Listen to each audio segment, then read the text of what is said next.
ಚುನಾವಣೆಯ ಸಂದರ್ಭದಲ್ಲಿ ಅಧಿಕಾರಕ್ಕೆ ಬಂದು ನಂತರ ಅಧಿಕಾರದ ಸಮಸ್ಯೆ ಆದಂಥ ಎಲ್ಲ ಸಂದರ್ಭದಲ್ಲಿ ಜಾತಿ ಗಣತಿ, ಶೈಕ್ಷಣಿಕ ಸಮೀಕ್ಷೆ, ಒಬಿಸಿ ಅನ್ನುವಂಥ ಸಂಗತಿಗಳನ್ನು ಮುಂದಿಡ್ತಾ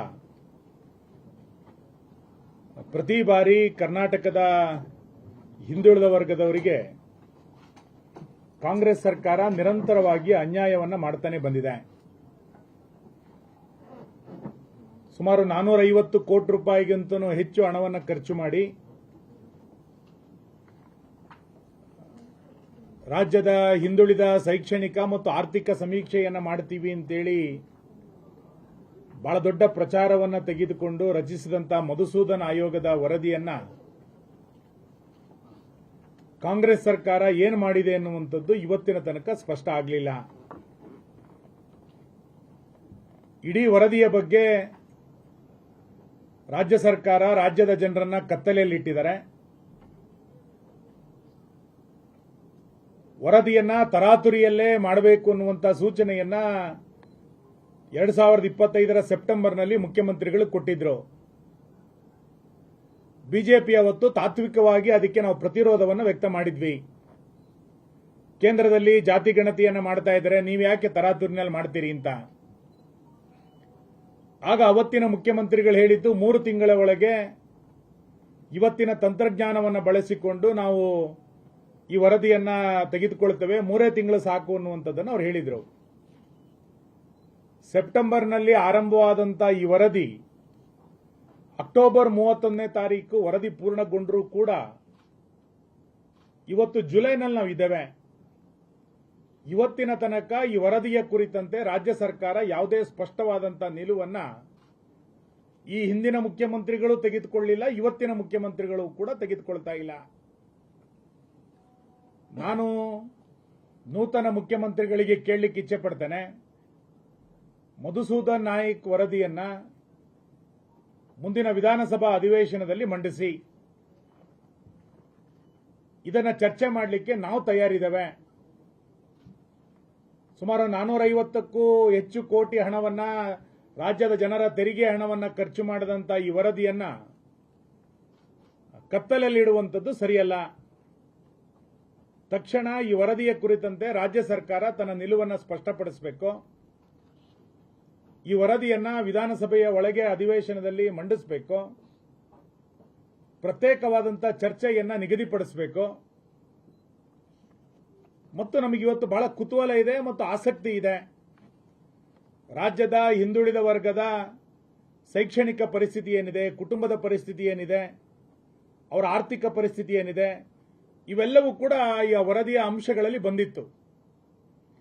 ನಾನು ಈ ಹಿಂದೆ ವಿಧಾನಸಭಾ ಅಧಿವೇಶನದಲ್ಲಿ ಚರ್ಚೆನಲ್ಲಿ ಮಾತಾಡಬೇಕಾದ್ರೂ ಕೂಡ ಹೇಳಿದ್ದೆ, ಸಿದ್ದರಾಮಯ್ಯನವರು ಇಷ್ಟೆಲ್ಲ ಒಬಿಸಿಯ ಪರವಾಗಿ ಮಾತಾಡ್ತಾರೆ, ಆದರೆ ರಾಜ್ಯಪಾಲರ ಭಾಷಣದಲ್ಲಿ ಒಂದು ಲೈನು ಮಧುಸೂದನ್ ನಾಯಕ್ ವರದಿಯ ಬಗ್ಗೆ ಉಲ್ಲೇಖ ಮಾಡಲಿಲ್ಲ. ಬಜೆಟ್ನಲ್ಲೂ ಕೂಡ ಒಂದು ಲೈನನ್ನು ಕೂಡ ಇದರ ಬಗ್ಗೆ ಉಲ್ಲೇಖ ಮಾಡಲಿಲ್ಲ. ಹೊರಗಡೆ ಹಿಂದುಳಿದ ವರ್ಗ, ಒಬಿಸಿ ಅಹಿಂದ ಅಂತೇಳಿ ಮಾತಾಡುವಂತ ಕಾಂಗ್ರೆಸ್ಸಿಗರು ಬಜೆಟ್ನಲ್ಲಿ ಒಂದು ಲೈನನ್ನು ಸೇರಿಸಲಿಲ್ಲ. ರಾಜ್ಯಪಾಲರ ಭಾಷಣದಲ್ಲೂ ಕೂಡ ಒಂದು ಲೈನನ್ನು ಕೂಡ ಆಯೋಗದ ಕುರಿತಂತೆ ನಿಲುವನ್ನು ಇವತ್ತು ವ್ಯಕ್ತ ಮಾಡಲಿಲ್ಲ. ನಿಮ್ಮ ಹತ್ರ ಡೇಟಾನೇ ಇಲ್ಲ ಅಂತಾದ್ರೆ ಬಜೆಟ್ಟಿನ ಕಾರ್ಯಕ್ರಮಗಳನ್ನು ಅನುಷ್ಠಾನ ಮಾಡಲಿಕ್ಕೆ ಸಾಧ್ಯ ಇದೆಯಾ?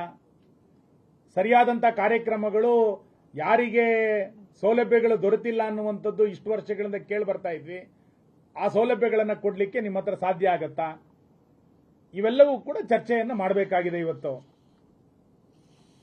ಈ ಸರ್ಕಾರದಲ್ಲಿ ಈ ಸರ್ಕಾರ ಯಾವುದನ್ನ ಘೋಷಣೆ ಮಾಡುತ್ತೋ ಅದನ್ನು ಪೋಷಣೆ ಮಾಡೋದರಲ್ಲಿ ಈ ಸರ್ಕಾರ ಸಂಪೂರ್ಣವಾಗಿ ವಿಫಲ ಆಗ್ತಾ ಇದೆ. ಸಿದ್ದರಾಮಯ್ಯನವರು ತರಾತುರಿಯಾಗಿ ವರದಿಯನ್ನ ಸ್ವೀಕಾರ ಮಾಡಿದ್ರು. ಈ ಹಿಂದುಳಿದ ವರ್ಗದ ವರದಿಯ ಕಥೆಯನ್ನ ಕಾಂಗ್ರೆಸ್ಸಿಗರು ಹೇಗೆ ಮಾಡ್ತಾರೆ ಅಂತ ಕೇಳಿದ್ರೆ, ಕಾಂತರಾಜು ವರದಿಯನ್ನ ಹಿಂದಿನ ಮುಖ್ಯಮಂತ್ರಿ ಸಿದ್ದರಾಮಯ್ಯನವರು ಮಾಡಿದ ನಂತರ ಆ ವರದಿಯನ್ನ ತಗೊಳ್ಳೇ ಇಲ್ಲ. ಅದಾದ ನಂತರ ಜಯಪ್ರಕಾಶ್ ಹೆಗಡೆ ವರದಿಯನ್ನ ಕ್ಯಾಬಿನೆಟ್ಗೆ ತಂದರೂ ಕೂಡ ಕ್ಯಾಬಿನೆಟ್ಟಿನ ಸಹೋದ್ಯೋಗಿಗಳು, ಇವತ್ತಿನ ಮುಖ್ಯಮಂತ್ರಿಗಳು ಉಳಿದಂತವ್ರು ವಿರೋಧ ಮಾಡಿದ್ರು ಅನ್ನುವ ಕಾರಣಕ್ಕೆ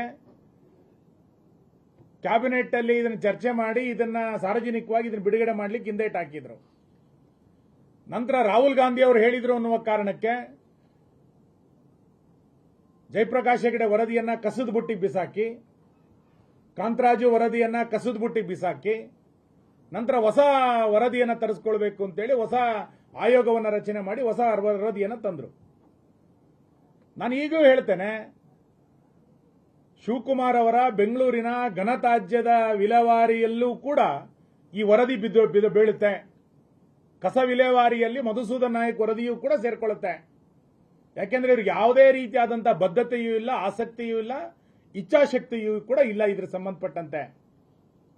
ಈ ಹಿನ್ನೆಲೆಯಲ್ಲಿ ಈ ಸರ್ಕಾರ ಕಳೆದ 3 ವರ್ಷದಲ್ಲಿ ಯಾವ್ಯಾವ ಆಯೋಗಗಳನ್ನು ರಚನೆ ಮಾಡಿ ವರದಿಯನ್ನು ತೆಗೆದುಕೊಂಡಿತ್ತೋ ಆ ಎಲ್ಲ ವರದಿಗಳ ಬಗ್ಗೆ ಸರ್ಕಾರಕ್ಕೆ ಯಾವುದೇ ರೀತಿಯಾದಂತಹ ಸ್ಪಷ್ಟತೆ ಇಲ್ಲ. ಉದಾಹರಣೆಗೆ ಕೆಂಪಣ್ಣ ವರದಿ ತಂದ್ರು, ಸ್ಪಷ್ಟತೆ ಇಲ್ಲ. ಸದಾಶಿವ ಆಯೋಗದ ವರದಿ ಬಗ್ಗೆ ಸ್ಪಷ್ಟತೆ ಇಲ್ಲ. ಕಾಂತರಾಜು ವರದಿ ಬಗ್ಗೆ ಸ್ಪಷ್ಟತೆ ಇಲ್ಲ. ಜಯಪ್ರಕಾಶ್ ಹೆಗಡೆ ವರದಿ ಬಗ್ಗೆ ಸ್ಪಷ್ಟತೆ ಇಲ್ಲ. ಮೀಸಲು ವರ್ಗೀಕರಣಕ್ಕೋಸ್ಕರ ರಚನೆ ಆದಂತ ಜಸ್ಟಿಸ್ ನಾಗಮೋಹನ್ ದಾಸ್ ವರದಿಯ ಬಗ್ಗೆಯೂ ಕೂಡ ಸ್ಪಷ್ಟತೆ ಇಲ್ಲದಲೆ ಆ ವರದಿಯನ್ನು ಬಿಟ್ಟು ಬೇರೆ ಮೀಸಲಾತಿ ವರ್ಗೀಕರಣವನ್ನ ಮಾಡಿದ್ರು. ಜಸ್ಟಿಸ್ ಕುನ್ನಾ ವರದಿಯ ಬಗ್ಗೆ ಸರ್ಕಾರಕ್ಕೆ ಸ್ಪಷ್ಟತೆ ಇಲ್ಲ. ಕೇವಲ ತನಿಗೆ ಬರುವಂತ ಆಪತ್ತಿನ ಕಾರಣಕ್ಕೆ ಒಂದು ವರದಿಯನ್ನ ಸರ್ಕಾರ ರಚನೆ ಮಾಡೋದು, ಆಯೋಗವನ್ನು ರಚನೆ ಮಾಡೋದು, ನಂತರ ವರದಿಯನ್ನ ಸಂಪೂರ್ಣವಾಗಿ ಕಸದ ಬುಟ್ಟಿಗೆ ಬಿಸಾಕುವಂಥದ್ದು, ಇದನ್ನ ನಿರಂತರವಾಗಿ ಕಾಂಗ್ರೆಸ್ ಇವತ್ತು ಮಾಡ್ತಾ ಬಂದಿದೆ. ಈ ವರದಿ ಕೋಲ್ಡ್ ಸ್ಟೋರೇಜಿಗೆ ಹೋಗೋದಕ್ಕಿಂತ ಮುಂಚೆ ರಾಜ್ಯದ ಜನರ ತೆರಿಗೆದಾರರಿಗೆ ಸಂಪೂರ್ಣವಾಗಿ ಇದರ ಮಾಹಿತಿಯನ್ನು ಕೊಡಬೇಕಾಗಿರುವಂಥದ್ದು ರಾಜ್ಯ ಸರ್ಕಾರದ ಕರ್ತವ್ಯ ಇದೆ. ನಾನು ಮುಖ್ಯಮಂತ್ರಿಗಳಿಗೆ ಕೇಳ್ತೇನೆ, ನೀವು ಗ್ಯಾರಂಟಿ ಯೋಜನೆಯನ್ನ ಮರುಪರಿಶೀಲನೆ ಮಾಡ್ತೀನಿ ಅಂತೇಳಿ ಗ್ಯಾರಂಟಿ ಯೋಜನೆಗಳಿಗೂ ಕೂಡ ಕನ್ನ ಹಾಕ್ತಾ ಇದ್ದೀರಿ. ಈಗ ಈ ವರದಿಯನ್ನು ಕೂಡ ಧೂಳಿಡಲಿಕ್ಕೆ ಬಿಟ್ಟಿದ್ದೀರಿ. ಇದನ್ನ ಕಸ ವಿಲೇವಾರಿಗೆ ಈ ವರದಿಯನ್ನ ಇವತ್ತು ಕಳಿಸ್ತಾ ಇದ್ದೀರಿ.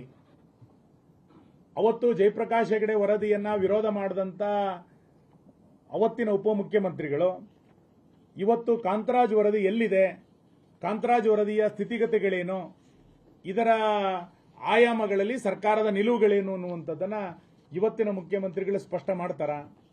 ಇದು ನಮಗೆ ಬಹಳ ಅಗತ್ಯವಾಗಿ ಬೇಕಾಗಿರುವಂತ ಸಂಗತಿ.